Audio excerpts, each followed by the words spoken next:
নমস্কার বন্ধুরা, কেমন আছো সবাই? আশা করি তোমরা সবাই ভালো আছো, আমরাও ভালো আছি। রমা মুম্বাই ব্লগে তোমাদের সবাইকে স্বাগত। চলে এসেছি আবার আর একটা নতুন ভিডিও নিয়ে। আমার সকল পুরনো বন্ধু, সকল নতুন বন্ধুদের অনেক ভালোবাসা জানিয়ে শুরু করছি আজকের ভিডিও। আমার ডেইলি মর্নিং এক্সারসাইজের আজকের এক্সারসাইজ আমি স্টার্ট করে দিয়েছি। প্রথমেই করে নিচ্ছি বডি ওয়ার্মিং। তো বডি ওয়ার্মিংয়ের জন্য আমি করে নিচ্ছি একটুখানি স্পট জগিং, স্লো জগিং করছি আমি শুরুতেই। যারা খুব দ্রুত ওয়েট লস করতে চাইছো তারা স্পট জগিং অবশ্যই স্টার্ট করে দিও। আর যারা একটু বয়স হয়ে গেছে, শরীর অনেক বেশি ভারী হয়ে গেছে, এক্সারসাইজ করতে পারছেন না, কষ্ট হচ্ছে, তো তাদের উদ্দেশ্যে আমার বলার, আপনারা ওয়াকিং স্টার্ট করুন। মানে মর্নিং ওয়াক অথবা ইভিনিং ওয়াক, যে সময়টা সময় পাচ্ছেন সেই সময়টাতেই ওয়াকিং স্টার্ট করুন। কিছুই করব না ভেবে যদি বসে থাকি তাহলে কিন্তু শরীর ঠিক থাকবে না। এমনিতেই একটু বয়স হয়ে গেলে নানান রকমের ওষুধ চালু হয়ে যায়, তো সেই জায়গাতে যদি আমরা একটুখানি হাঁটা চলার মধ্যে থাকি বা মধ্যে রাখি নিজেদেরকে, তাহলে কিন্তু শরীর অনেক বেশি ভালো থাকবে, ঝরঝরে থাকবে। এইবার স্টার্ট করে দিচ্ছি হোল বডি এক্সারসাইজ। প্রথমেই করে নিচ্ছি নেক এক্সারসাইজ। তো নেক এক্সারসাইজ প্রথমে আপ অ্যান্ড ডাউন, তারপরে করব সাইড বাই সাইড, তারপরে রাউন্ডিং। প্রতিটা স্টেপ 6 টাইমস করে করব। আগের ভিডিওটাতে আমি বলেছিলাম যে হাইট অনুযায়ী ওয়েট কত হওয়া উচিত, মানে আমাদের প্রত্যেকেরই তো হাইট আলাদা, তো সেই অনুযায়ী আমাদের প্রত্যেকেরই আইডিয়াল ওয়েট আলাদা আলাদা হবে। তো সেই বিষয়ে আমি আগের ভিডিওতে আলোচনা করেছিলাম। আর আজকের ভিডিওতে আমি খাবারের বিষয়ে আলোচনা করব। ওয়েট লস করবার জন্য, মানে আমাদের আইডিয়াল ওয়েটে পৌঁছানোর জন্য, শরীরের অতিরিক্ত চর্বি কমিয়ে ফেলবার জন্য, শরীরটাকে সুস্থ রাখবার জন্য, ফিট করবার জন্য আমাদের কি খেতে হবে, কি খেতে হবে না, এই বিষয়ে আজকের ভিডিওতে আমি আলোচনা করব। এবার দ্বিতীয় এক্সারসাইজ শোল্ডার রোটেশন। আমরা মাথা থেকে পায়ের পাতা পর্যন্ত প্রতিটা বডি পার্টসের এক্সারসাইজ করব। আমাদের প্রতিটা বডি পার্টসকে ফ্লেক্সিবল করতে হবে। যত বেশি ফ্লেক্সিবল হবে প্রতিটা বডি পার্টস, তত বেশি আমরা প্রপারলি এক্সারসাইজগুলোকে করতে পারবো। আর প্রতিটা এক্সারসাইজ যদি সঠিকভাবে করতে পারি তাহলেই কিন্তু আমরা সবথেকে ভালো রেজাল্ট পাবো। শুধুমাত্র হাত পা নাড়ালেই এক্সারসাইজ হয় না, এক্সারসাইজের জন্য প্রতিটা পশ্চারও সঠিক হতে হবে। এবার তৃতীয় এক্সারসাইজ সাইড স্ট্রেচিং।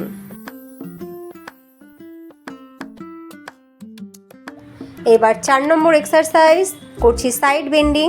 পায়ে গ্যাপ রেখে দাঁড়িয়েছি, পা কিন্তু সোজা থাকবে, আমরা হাঁটু ভাঁজ করব না। এইবার করছি রোটেশন। এই রোটেশনের ক্ষেত্রেও কিন্তু পা সোজা থাকবে, হাঁটু ভাঁজ হবে না, শুধুমাত্র হিপ রোটেশন হচ্ছে, একবার ক্লকওয়াইজ একবার অ্যান্টি ক্লকওয়াইজ।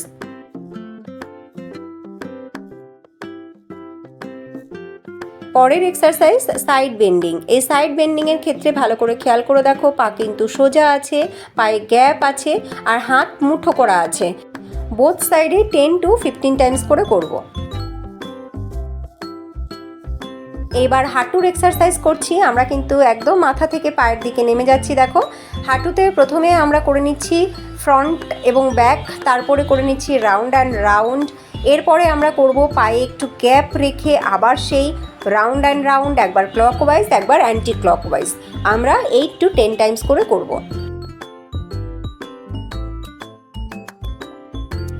এইবার পায়ের পাতার এক্সারসাইজ এবং পায়ের এক্সারসাইজ।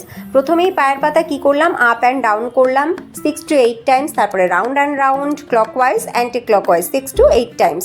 বোথ লেগ করে নিচ্ছি।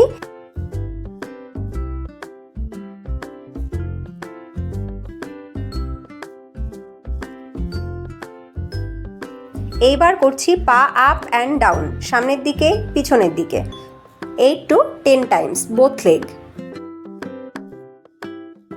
হয়ে গেল সবকটা জয়েন্ট এক্সারসাইজ করা। এইবার আমরা whole body fat reduction exercise করব এবং mainly belly fat reduction exercise করব। এই যে সাইড টুইস্ট করছি, সাইড টুইস্ট কিন্তু আমাদের বেলি ফ্যাট রিডাকশানে ভীষণ ভীষণ ভীষণ হেল্পফুল। দেখো, পা একদম স্ট্রেট থাকবে এবং পা একই জায়গায় স্টিক থাকবে, পা নড়বে না, শুধুমাত্র আমরা আপার বডি পোর্শনটাকে মুচড়ে ঘুরিয়ে নিচ্ছি। এইবার হাতের মুঠো খুলে হাত দুটোকে সামনের দিকে স্ট্রেট করে তারপরে সেম সাইড টুইস্ট করছি।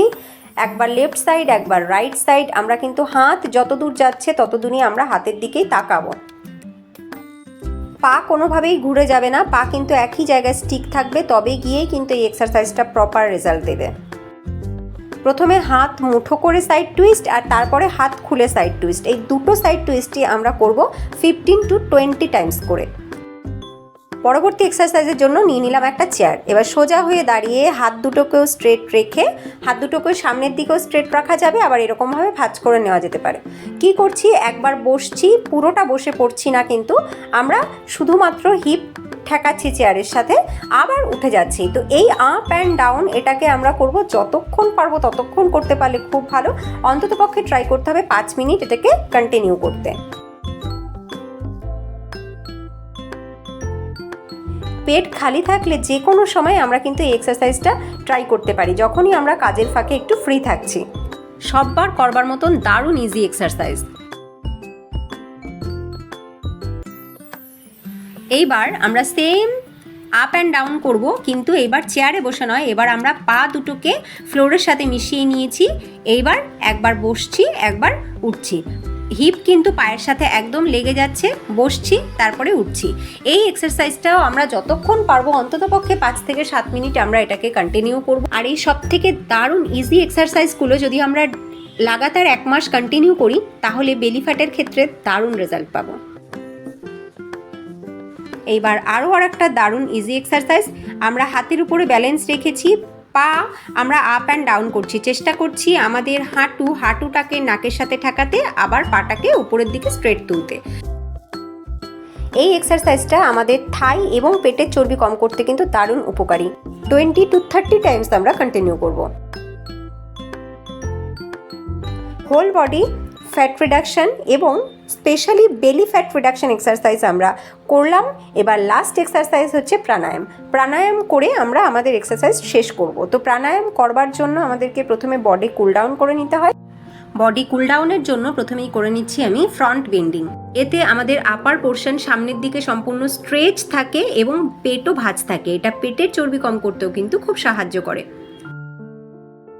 এবার আমরা প্রাণায়াম শুরু করছি। তো প্রাণায়াম কতক্ষণ করব, যতক্ষণ এক্সারসাইজ করেছি যদি আমরা ঠিক ততক্ষণ প্রাণায়াম করতে পারি তো খুব ভালো, যদি সময় থাকে। আর যদি একান্তই সময় না থাকে, অন্তত 5 থেকে 10 মিনিট আমরা প্রাণায়াম করব।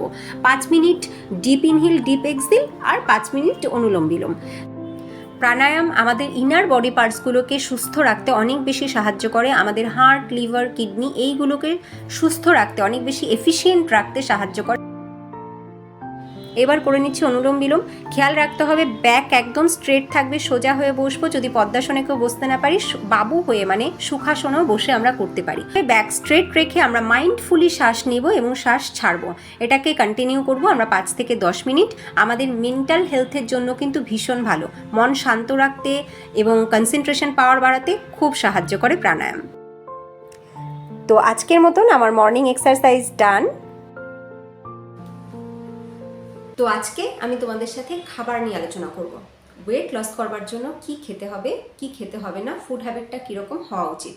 তোমাদের অনেকেরই অনেক প্রশ্ন ছিল, তাহলে বিস্কুট না খেলে চায়ের সাথে কি খাবো, সকালের টিফিনটা কেমন হবে, কনস্টিপেশন হয়ে যায় যদি খাবার কম খাওয়া হয়, তাহলে তার সমাধান কি। কেউ কেউ আবার জিজ্ঞাসা করেছো যে চিড়া, খেজুর, কাজু এই সমস্তগুলো খাওয়া যায় কিনা। তো তোমাদের সবার সব প্রশ্নের উত্তর আজকে আমি দেব। খাবার বিষয়ে আমরা সমস্তটাই আজকে আলোচনা করব। তার আগে আমি যেটা বলবো সেটা হচ্ছে, আমি আগের ভিডিওতে তোমাদেরকে বলেছিলাম আমরা আর্লি মর্নিং এক্সারসাইজ করব এমটি স্টমাক। তো এমটি স্টমাকে এক্সারসাইজ করব। এমটি স্টমাক মানে কি একদমই এমটি স্টমাক না, খালি পেট মানে সম্পূর্ণ খালি পেট নয়। সকালবেলা আমরা উঠে ফ্রেশ হয়ে আমরা কিন্তু কি খাবো, খালি পেটে প্রথমে জল। প্রথমেই আমরা খাবো উষ্ণ গরম জল। কেউ উষ্ণ গরম জল খেতে পারো, যে উষ্ণ গরম জল খেতে পারো না সে নর্মাল ওয়াটারই খেতে পারো, কিন্তু 1 গ্লাস জল সেটা খাবো আমরা সবার প্রথমে। এক্সারসাইজের আগে আমরা খেতে পারি ভেজানো ছোলা, তাতে ভিজিয়ে রাখা ছোলা, অথবা খেতে পারি ড্রাই ফ্রুটস। সেটা ভিজিয়ে রাখাও হতে পারে, আবার শুকনোও হতে পারে। ড্রাই ফ্রুটসের মধ্যে কি কি থাকবে, আমন্ড মানে বাদাম, আর তার সাথে খেজুর। আখরোট খাওয়া যেতে পারে, কিন্তু কাজু বা চিনিবাদাম নয়। আর খাওয়া যেতে পারে কলা। যারা সুগারের পেশেন্ট নও তাদের জন্য কলা অ্যাপ্লিকেবল। সকালবেলা কলা খেয়ে এক্সারসাইজ করতে পারো, অথবা খেতে পারো একটা আপেল খেয়েও এক্সারসাইজ করতে পারো। তো এই হচ্ছে সকালবেলা এমটি স্টমাকে আমরা কি খেয়ে এক্সারসাইজ করব। এইবার আমি আলোচনা করব আমাদের কি খাওয়া উচিত কি খাওয়া উচিত না ওয়েট লস করার জন্য। সবার আগে তাহলে আমাদেরকে জানতে হবে ফুড কি, খাবার কি, হোয়াট ইজ ফুড, ডায়েট কি, হোয়াট ইজ ডায়েট। এই দুটো বিষয়ে আমাদেরকে সবার প্রথমে জানতে হবে। খাবার কি? খাবার হলো আমরা যে জিনিসটা মুখের ভেতরে দিয়ে চাবিয়ে খেয়ে নিই, বা খিদে পেলে যা আমরা মুখে দিয়ে চাবিয়ে খেয়ে নিই, পেটটা ভরিয়ে রাখি, যেটা থেকে আমাদের এনার্জি সাপ্লাই হয়, আমরা শরীরে এনার্জি পাই, সেটাই হচ্ছে খাবার। এনার্জি প্রদানকারী যা কিছু আমরা মুখে দিয়ে চাবিয়ে গিলে খাই, সেটাই হচ্ছে খাবার। খাবার অনেক রকমের হয়ে থাকে। কোনো খাবার আমরা লিকুইড ফর্মে খাই, কোনো খাবার আমরা সলিড ফর্মে খাই, কোনো খাবার কুকড থাকে মানে রান্না করা, আবার কোনো খাবার আনকুকড থাকে মানে র থাকে, যেমন ফ্রুটস, ভেজিটেবলস মানে স্যালাড। এইগুলো খাবারে মূলত কী কী থাকে? থাকে 5টা প্রধান নিউট্রিয়েন্টস মানে পুষ্টিগুণ। কী কী নিউট্রিয়েন্টস থাকে? Carbohydrate, protein, fat, vitamin, minerals. এই 5টা পুষ্টিগুণ বা 5টা উপাদান যা আমরা খাবার থেকে পাই, এবং এইগুলোই আমাদেরকে আমাদের প্রয়োজনীয় শক্তি বা এনার্জি সাপ্লাই দেয়, যার দ্বারা আমরা হাঁটা, চলা, কথা বলা, আমাদের অ্যাক্টিভিটি করতে পারি। তাহলে খাবার যদি না খাই তাহলে আমরা এনার্জি পাবো না, আমরা বেঁচে থাকতে পারবো না। আর খাবার হচ্ছে সেই জিনিস যেটা বেশি খেলেও খারাপ, আবার কম খেলেও খারাপ। আমাদের সোসাইটিতে 2 রকমের মানুষ থাকে, কেউ খাওয়ার জন্য বাঁচে, কেউ বাঁচার জন্য খায়। তাহলে আমাদের কোনটা করা উচিত? বাঁচার জন্যই তো খাওয়া উচিত, তাই না? খাওয়ার জন্য যদি বাঁচি তাহলে সুস্থ বাঁচতে পারবো না বেশি দিন, আমাদেরকে বাঁচার জন্য খেতে হবে। কথাটা শুনতে খারাপ লাগলো, এটাই কিন্তু সত্যি এবং এটাই আমাদেরকে করতে হবে। তাহলে বাঁচার জন্য যদি আমরা খাবার খাই তাহলে আমরা কীরকমভাবে খাবার খাবো? এই প্রসঙ্গেই ডায়েটের প্রসঙ্গটা চলে আসছে। এইবার জানবো ডায়েট কি, হোয়াট ইজ ডায়েট। ডায়েট এই শব্দটা শুনলেই মনে হয় কম খাবার, পছন্দের খাবার না খাওয়া, এটা খাবো না সেটা খাবো না, এগুলো হচ্ছে ডায়েট। কিন্তু না, আমাদের মধ্যে সম্পূর্ণ ভ্রান্ত ধারণা রয়েছে ডায়েট বিষয়ে। ডায়েট মানে কিন্তু কম খাওয়া নয়। ডায়েট সেটা আমরা সবাই করি, আমরা সবাই সারা দিন বা সারা বছর আমরা খাবার খাই, এই খাবার খাওয়াটাই কিন্তু ডায়েট। এইবার যদি বলি তাহলে ওয়েট লস করবার জন্য বা ওয়েট গেইন করবার জন্য আমরা যে কম খাবার খাই বা বেশি খাবার খাই, সেটাকেই তো ডায়েট বলে? না, সেটাকে বলে ব্যালেন্স ডায়েট। মানে আমরা যখনই ওয়েট লস করবার জন্য বা ওয়েট গেইন করবার জন্য ক্যালোরি কাউন্ট করে খাবো বা ক্যালোরি মেপে খাবার খাবো, সেটাকে বলা হয় ব্যালেন্স ডায়েট। এইবার জানবো তাহলে ব্যালেন্স ডায়েট কি। ব্যালেন্স ডায়েট হলো সেই খাবার যে খাবারের মধ্যে protein, vitamin, carbohydrate, mineral, fat এই সমস্ত পুষ্টি উপাদানগুলো পরিমাণ মতো থাকবে। মানে আমার শরীরের যেটুকু দরকার সেইটুকু পরিমাণ সমস্ত পুষ্টিগুণ যে খাবারের মধ্যে বজায় থাকবে, সেই খাবারই হলো আমার জন্য ব্যালেন্স ডায়েট। এবার এই ব্যালেন্স ডায়েট কি সবার জন্য সমান, একই রকম? না, ম্যান টু ম্যান ভ্যারি করে। আমার হাইট এবং ওয়েটে আমার যে পরিমাণ ব্যালেন্স ডায়েট দরকার ওয়েট লস করবার জন্য বা ওয়েট গেইন করবার জন্য, আরেকজনের কিন্তু সেটা কখনোই সেম হবে না। তার হাইট এবং ওয়েট অনুযায়ী তার জন্য আলাদা ব্যালেন্স ডায়েট হবে। তো ব্যালেন্স ডায়েট কখনোই একজনেরটা আরেকজনের সাথে মিলে না। তো আমাদেরকে ওয়েট লস করবার জন্য এই ব্যালেন্স ডায়েটের মধ্যেই ঢুকতে হয়, ব্যালেন্স ডায়েট ফলো করতে হয়। অনেকেই জিজ্ঞাসা করেছেন ওয়েট লস করবার জন্য আমরা কি খাবো আর কি খাবো না। কিছু কিছু খাবার আছে যেগুলো আমরা ওয়েট লস করবার জন্য খেতে পারি না, যেমন চিনেবাদাম, বাদাম আমরা খাবো না। যেমন কিছু কিছু ফল আছে যেগুলো আমরা ওয়েট লস করবার সময় খাবো না। যে জার্নিটা আমাদের চলছে ওয়েট লস করবার জন্য, সেই জার্নি পিরিয়ডে আমরা সেই সব ফল খাবো না। যেমন কলা, আম, সবেদা, তারপরে আঙুর, এই ধরনের ফলগুলো আমরা ওয়েট লস করবার জার্নিতে খাবো না। কাজু বাদাম, আমাকে কেউ জিজ্ঞাসা করেছিলেন কাজু বাদাম খাওয়া যাবে কিনা। কাজু বাদাম খাওয়া যাবে না ওয়েট লস করবার জার্নিতে। সব থেকে মেইন যে জিনিসটা আমরা একদমই খাবো না সেটা হচ্ছে চিনি। চিনি আমরা একদমই খাবো না। যেমনটা আমি আগেও ভিডিওতে বলেছি যে চিনির পরিমাণটাকে আমাদেরকে কম করে দিতে হবে। আমরা তো দুম করে কোনো অভ্যাস চেঞ্জ করে ফেলতে পারি না, সেটা আমাদের শরীরের জন্য ঠিক না, মনের জন্য ঠিক না। তাই আমরা ধীরে ধীরে ধীরে ধীরে আমরা চেঞ্জ করব। চা যারা খাচ্ছে, যাদের চায়ের অভ্যাস আছে, সেই চায়ের চিনির পরিমাণটা আমরা কম করে দেবো। এছাড়া চিনি অন্য কোনো খাবারে আমরা ব্যবহার করব না। যেমন রান্নাতে আমরা চিনি ব্যবহার করব না, সেটা যে ওয়েট কম করতে চাইছে তার জন্য যেমন ভালো, পরিবারের অন্য সবার জন্য ভালো। তাই রান্নায় চিনির ব্যবহারটা করব না। চিনি দেওয়া কোনো মিষ্টি খাবার আমরা খাবো না। এবার কেউ প্রশ্ন করতে পারে চিনি একদমই খাবো না, তাহলে চিনির জায়গায় কি খেতে পারি যাতে শরীরের সুগার ব্যালেন্স ঠিক থাকে? চিনির জায়গায় আমরা ব্যবহার করব যে কোনো মিষ্টি খাবার যদি বাড়িতে বানানো হয় তাহলে চিনির জায়গায় ব্যবহার করতে পারি আমরা গুড়, এবং চেষ্টা করতে হবে মিষ্টি খাবার যেন প্রতিদিন বাড়িতে তৈরি না হয়। আর এছাড়াও আমরা মিষ্টি কোথা থেকে পেতে পারি? আমাদের শরীরে চিনির ব্যালেন্স বা সুগারের ব্যালেন্স কোনো রকমভাবে ইমব্যালেন্স হবে না। কীরকমভাবে? কারণ অনেক খাবারেই কিন্তু সুগার থাকে, ন্যাচারাল সুগার, যেমন ফ্রুটস, ম্যাক্সিমাম ফ্রুটসে ন্যাচারাল সুগার থাকে, খেজুরে ন্যাচারাল সুগার থাকে। তো এইগুলো খেয়ে আমরা কিন্তু আমাদের শরীরে সুগারের ব্যালেন্স একদম ঠিক রাখতে পারি। এছাড়া আমরা ক্যালোরির পরিমাণটা বুঝে খাবো, আমার জন্য ঠিক কতটুকু খাবার প্রয়োজন। মানে যে পরিমাণ ভাত খাই সে ভাতের পরিমাণটা একটু কম করে দেবো। রাতে যে পরিমাণ রুটি খাই, যদি 4টে রুটি খেলে 1টে রুটি কম করে আমরা 3টে রুটি খাবো। তো চেষ্টা করবো ক্যালোরির পরিমাণটা একটুখানি বুঝে খেতে। আর ক্যালোরি যতটাই বা গ্রহণ করলাম না করলাম, পরের দিন এক্সারসাইজ যেন হয়। এক্সারসাইজ মাস্ট ক্যালোরি বার্ন করবার জন্য, ক্যালোরি বার্ন করতেই হবে। তা না হলে কিন্তু শুধুমাত্র খাবার কন্ট্রোল করে লাভ নেই, আবার শুধুমাত্র এক্সারসাইজ করেও লাভ নেই যদি খাবার কন্ট্রোল না হয়। ওয়েট লস করবার জন্য আর একটা মেইন উপাদান যেটা আমরা একদমই খাবো না, সেটা হচ্ছে ময়দা। ময়দার তৈরি কোনো খাবার আমরা খাবো না। সেই প্রসঙ্গে আমি বলেছিলাম যে বিস্কুট আমাদের জন্য ভালো নয়। তাই আমাকে কেউ জিজ্ঞাসা করেছিলেন, তাহলে চায়ের সাথে কী খাবো সকালবেলা বিস্কুট না খেলে? চায়ের সাথে সকালবেলা বিস্কুটই আমরা খেয়ে থাকি, চায়ের সাথে সকালবেলা অন্য কোনো কিছু তো খাওয়া যায় না। তো প্রথম কথা, যদি আমরা পারি চাটাকেই ক্যান্সেল করবো, কারণ ওই দুধ চিনি দিয়ে করা চা সেটা শরীরের জন্য ভালো না। আর যদি একান্তই না পারি, তাহলে সেই চায়ের সাথে আমরা যদি 2টো বিস্কুট খেতাম আগে, তাহলে 1টা বিস্কুট খাবো। আর সেটাও চেষ্টা করবো সুগার ফ্রি বিস্কিট নিতে, সুগার ফ্রি বিস্কিট 1টা খেতে। ধীরে ধীরে ওই বিস্কুটটাতেও আমরা যদি ক্যান্সেল করতে পারি সব থেকে ভালো। এইবার কথা হচ্ছে যে ময়দার তৈরি কোনো খাবার খাবো না। আমাদের বাঙালি বাড়িতে কিন্তু লুচির একটা ভীষণ প্রবণতা আছে সকালের ব্রেকফাস্টে। লুচিটাকে আমরা প্রচণ্ড রকমভাবে অ্যাভয়েড করবো। প্রথমত ওটা তেল দিয়ে তৈরি, আর দ্বিতীয়ত ওটা ময়দা দিয়ে তৈরি। তো ময়দা দিয়ে আমরা খাবোই না। আর যদি অকেশনালি কখনো খেতে হয়, খেতে ইচ্ছে করে অকেশনালি, তো সেটাও আমরা আটা দিয়ে তৈরি লুচি খাবো। জাঙ্ক ফুড তো আমি সবসময় বারণ করেছি, আর ম্যাক্সিমাম জাঙ্ক ফুড ময়দা দিয়ে তৈরি। তো জাঙ্ক ফুড একদমই খাওয়া যাবে না ওয়েট লস করবার জার্নিতে। যেরকমটা আমি আগেও বলেছি, দুম করে ছাড়া সম্ভব নয়, তাই ধীরে ধীরে সেই হ্যাবিটটাকে চেঞ্জ করে ফেলতে হবে। প্রতিদিন সন্ধ্যাবেলা বাইরের খাবার একদমই খাওয়া যাবে না। 3 দিন 4 দিন পরে একদিন করে অল্প পরিমাণে, সেই পরিমাণটাকেও কিন্তু অল্প করে দিতে হবে। এছাড়া আর কি আমরা খাবো না? আর যেটা একদমই খাবো না সেটা হচ্ছে তেল। তেল আমি এর আগেও বলেছি, মানে যতটুকু তেল দিয়ে রান্না, মানে না দিয়ে রান্না করা যাচ্ছে না, ঠিক ততটুকু তেল দিয়েই আমরা রান্না করব। অনেকেই আছে যারা মনে করে যে একটু কম তেল দিলে বোধহয় রান্নায় স্বাদ আসবে না, বা এইটুখানি তেল দিয়ে কি রান্না করা যায়। এই মেন্টালিটিটাকে চেঞ্জ করতে হবে। তেল আমাদের শরীরের জন্য একদমই ভালো না। তো তেল নিয়ে আমি সম্পূর্ণ একটা ভিডিও বানাবো। আজকে এটা নিয়ে বিশেষ কিছু বলছি না, একটাই কথা, তেল কম খাবো। ডিপ ফ্রাইড আইটেম আমরা কম খাবো, ডিপ ফ্রাইড আইটেম যত পারবো অ্যাভয়েড করবো।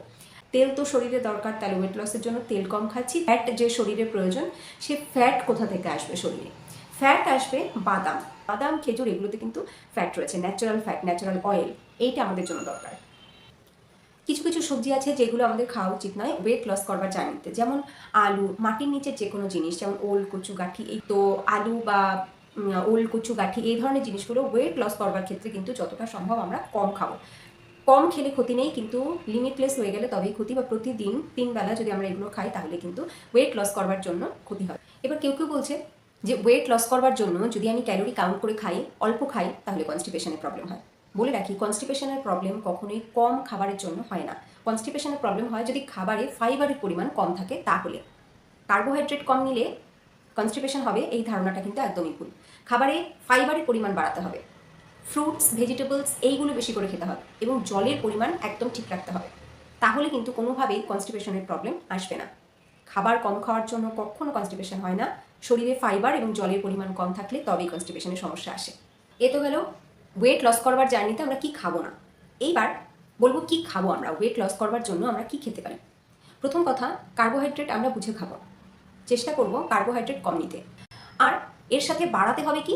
বাড়াবো প্রোটিনের পরিমাণটা বাড়াবো। প্রোটিন মানে কি মাছ, মাংস, ডিম এগুলো? একদমই না। প্রোটিন কিন্তু ডালে থাকে, পালসে প্রোটিন থাকে। ডাল বেশি করে খাবো, ডাল থেকে আমরা প্রোটিন পাবো, তো আমাদের বডি বিল্ডিং ফুড হয়ে গেল ডালই। ফ্রুটস এবং ভেজিটেবলস যত বেশি করে খাবো, আমরা কিন্তু তত বেশি পরিমাণে ফাইবারও পাবো, এবং আমরা মিনারেলসও পাবো, ভিটামিন মিনারেলসও প্রচুর পরিমাণে পাবো, যেগুলো আমাদের শরীরের জন্য খুব দরকার। এবার বলবো ভীষণ গুরুত্বপূর্ণ জিনিস, যা আমাদেরকে একদম ঠিক পরিমাণে খেতেই হবে। প্রতিদিন জলের পরিমাণটা ঠিক রাখতে হবে। জলের পরিমাণ ঠিক না থাকলে কিন্তু ওয়েট লস হবে না। জল একদম সঠিক পরিমাণে খেতে হবে। এবার জল আমার শরীরের জন্য কতটুকু প্রয়োজন কী করে বুঝবো? শরীর অনুযায়ী, মানে ওয়েট অনুযায়ী কিন্তু জলের পরিমাণও ভ্যারি করে, ম্যান টু ম্যান ভ্যারি করে। আমার যতটা জল খাওয়ার প্রয়োজন, আরেকজনের কিন্তু সেই জল খাওয়ার পরিমাণ সেম নয়। তার কারণ হচ্ছে প্রতি 20 কেজি ওজনে 1 লিটার জল, প্রতি 20 কেজি ওজনে 1 লিটার জল। তার মানে আমার ওয়েট যদি হয়ে থাকে 50 কেজি, তার মানে আমাকে খেতে হবে 2.5 লিটার জল। তাহলে এইরকমভাবে সবাই সবার আইডিয়াল ওয়েট জেনে নেবেন এবং সেই ওয়েট অনুযায়ী কিন্তু জলের পরিমাণ নির্ধারণ করে নেবে। তো সেই জল আমাদেরকে একদম সঠিক পরিমাণে খেতে হবে প্রতিদিন, তাহলেই কিন্তু ওয়েট লস সম্ভব এবং কনস্টিপেশনের সমস্যা কখনোই আসবে না। নেক্সট ভিডিওতে আমি অবশ্যই আলোচনা করব তেলের বিষয়ে। তেল আমাদের সত্যি খাওয়া উচিত কি উচিত না, কতটুকু খাওয়া উচিত, কোন তেল খাওয়া উচিত বা কোন তেল আমাদের জন্য ভালো, তেলের খুঁটিনাটি আলোচনা করবো নেক্সট ভিডিওতে। আজকের ভিডিওটা এখানেই এন্ড করছি। তোমাদের ভিডিওটা কেমন লাগলো তোমরা কিন্তু অবশ্যই জানিও। যদি তোমাদের ভালো লাগে তাহলে অবশ্যই লাইক করো, আর নতুন বন্ধুরা যদি তোমাদের ভালো লাগে তাহলে লাইক করে সাবস্ক্রাইব করে আমাদের সাথে থেকো। আর ভিডিওটা যদি একটু ইউজফুল মনে হয়, হেল্পফুল মনে হয়, তাহলে এটা আরও অনেকের সাথে শেয়ার করো, যাতে আরও সবাই এর দ্বারা উপকৃত হতে পারে। দেখা হচ্ছে আবার নেক্সট ভিডিওতে। ততক্ষণ তোমরা সবাই ভালো থেকো, সুস্থ থেকো। টাটা।